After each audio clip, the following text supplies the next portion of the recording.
sa lahat ng ating mga taga-subaybay ng Madam Chair at pagpasensyahan no po ngayon dahil medyo madali lang po ang ating isasagawa ngayon. Meron po tayong inihanda pero hindi po naging maayos sa sistema po ng ating pinag-a-uploadan. Kaya pagpasensyahan nyo na po, yan po sana yung ating contract passport at iba pa na hindi po inallowed ng YouTube. So, dahil very personal daw po. Kaya, narito po ako para lang po bahagi sa inyo na madalian lang po ito para po mayroon po tayong maibigay po sa ngayon para po may mapanood kayo. At syempre, dahil nga marami pong dapat alam natin at maiwasan natin kung tayo ay nasa member po ng YouTube, kailangan alam natin yung mga kanilang mga rules and regulation para hindi po nasasayang yung ating mga ginagawang video. Kaya sa mga katulad ko na medyo na inspire na gumawa ng mga vlog at inilalagay natin sa YouTube, dapat alam natin yung mga rules and regulation po nila para hindi masayang yung ating pong mga ibinibigay na informasyon sa kanila. At lagi nating iisipin na yun po ay public, kaya kailangang mag-ingat po tayo sa pag-upload ng mga bagay-bagay, lalo na kung tungkol po sa personal natin na mga gamit po. So, yun po ang ating ibabahagi sana sa ngayon dahil medyo personal daw po, kaya inalis po nila. Kaya ito, ibibigay ko lang po sa inyo na mga mensahe na sa mga katulad ko na vloggers din na nag-uumpisa pa lang. After all, kumbaga, hindi kasi lahat ay, siyempre naroon din yung para kumita pagdating ng panahon. Pero, kasi ito, ginawa ko itong vlog na ito, itong Madam Chair, nung pandemic po. Para hindi, kasi nga, bawal ang lumabas sa atin, hindi tayo pwedeng pumunta kung saan-saan. So, para hindi po tayo nandyan lang sa loob ng bahay, mayroon pa tayong pagkakaabalahan, mayroon tayong iniisip, nagbukas po tayo ng ating YouTube channel. At nung ibinalik na po after ng pandemic, medyo naglaylo po tayo dahil marami na po tayong ginagawa, maraming kakaabalahan. Pero may mga nag-message po sa atin at may nagsasabi na bakit hindi ko raw po tinutuloy yung aking vlog. Bakit wala na daw silang napapanood? May nakukuha naman po sila na lalo po sa mga rules and regulation bilang OFW dito sa Hong Kong, mga kaganapan. Maging yung isineshare po natin ng mga cooking at iba pa na kanila pong naibabahagi din po sa kanilang mga kaibigan, sa kanilang iniluluto, nailuluto rin po nila sa kanilang mga employer. Kaya parang nag-isip po tayo na bakit nga ba hindi natin balikan uli yung ating Madam Chair channel. So yun nga po, kaya itinutuloy po natin. At ito, muling nagbabalik po ang Madam Chair na talagang kailangan siguro po na magkaroon ng motivation tayo at basa-basa din para malaman ang mga rules, di po ba? At sa mga kapwa ko content creator, tuloy lang po kahit sabihin na mabagal ang pag-usad, mabagal ang natin. Okay lang yun basta nakakatulong tayo sa ibang tao. At saka masaya ka na ginagawa mo po yun.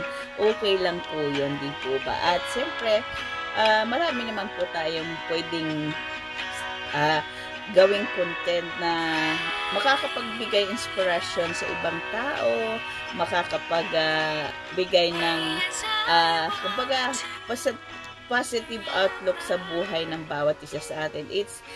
Kung minsan it's very small things sa ating sarili, yung parang lang natin, parang wala lang. Pero sa iba pala, nagiging inspirasyon nila yon, nagbibigay ng positibo sa pananaw nila sa buhay.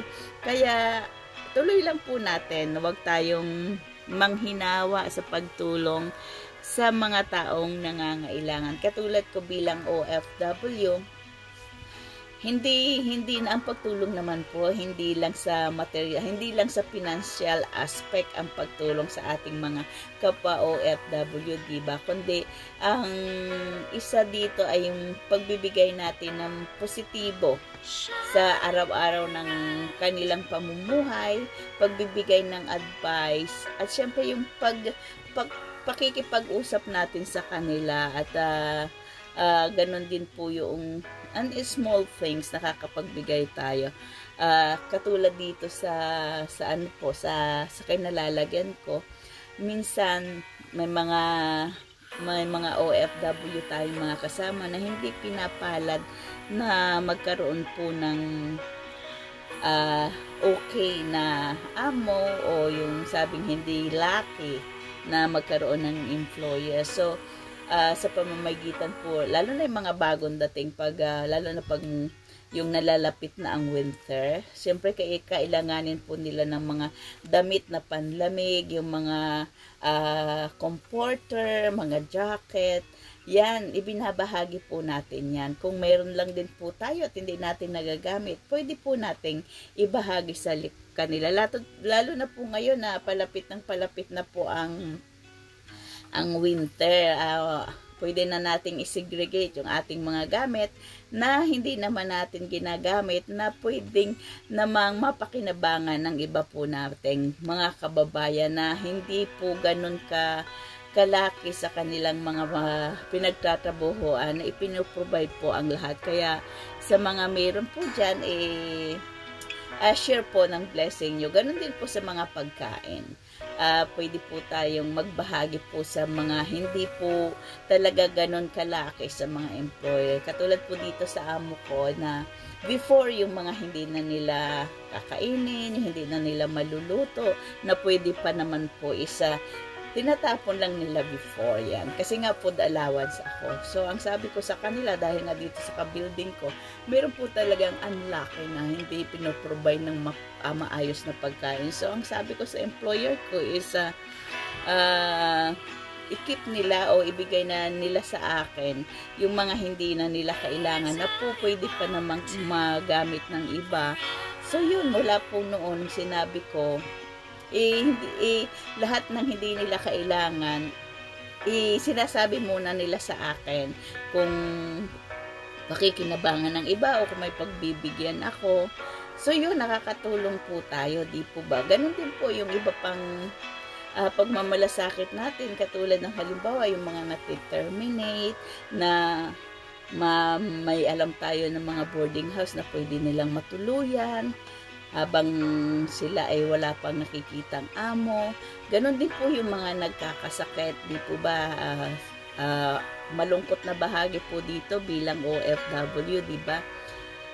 Kapag nagkasakit tayo, lalo na po yung nadadala sa ospital, wala pong dumadala, wala pong nagiging bisita. Kaya tayo na po pwede naman, lalo na kung tayo ay allowed sa ating employer na makalabas tayo, makadalaw tayo, basta magpaalam lang tayo at matapos natin ang ating mga trabaho, is I think malaking tulong po yun at malaking pag-asa sa mga kapwa natin OFW na medyo hindi ganun kalaki, para po madalaw natin sila saan man po sila naroroon. Mapabahay sila, o mapaboarding house sila, or mapupunta po sila sa ospital. Napakalaking bagay po sa kanila yon na madalaw natin sila. At siyempre madalan po natin ng pagkain na mga kailangan nila. At siyempre alam natin kung anong mga oras at ng dalaw, lalo na po sa mga ospital, kung tayo ay pupunta na. Alam po natin yon, di po ba? Para at least mayroon po tayong nagagawa para sa ating mga kapwa OFW. At yun po ang atin ding advice sa mga OFW natin, lalo na dito sa Hong Kong, na yung maging maingat po tayo sa ating sarili. Huwag nating pababayaan, at siyempre yung pagtulog, yung pagkain, kung hindi man po tayo ganun ka-okay sa pagkain sa ating pinagtatrabahuan, siguro we need to provide by our own. Kasi wala pong magmamalasakit sa ating sarili, kundi tayo lang naman. Kaya ingatan po natin ang ating sarili para hindi magkasakit dahil bilang OFW, marami pong umaasa sa atin sa Pilipinas. Kaya talagang pag-ingatan po natin. At siyempre, yung healthy way of living natin, wag mangonsume. Ang problema ay wag problemahin.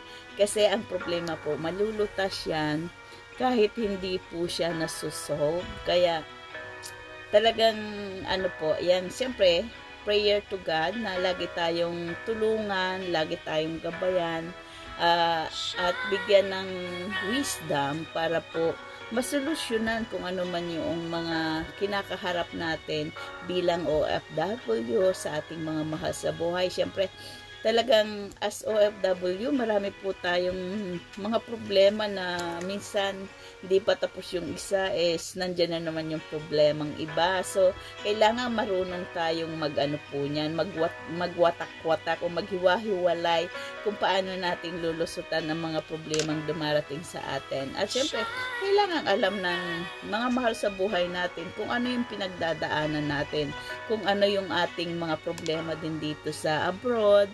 Huwag po nating susuluhin para at least alam nila yung kalagayan natin, para alam din po nila kung paano po sila mag-a-adjust sa Pilipinas, lalo na po sa money matter.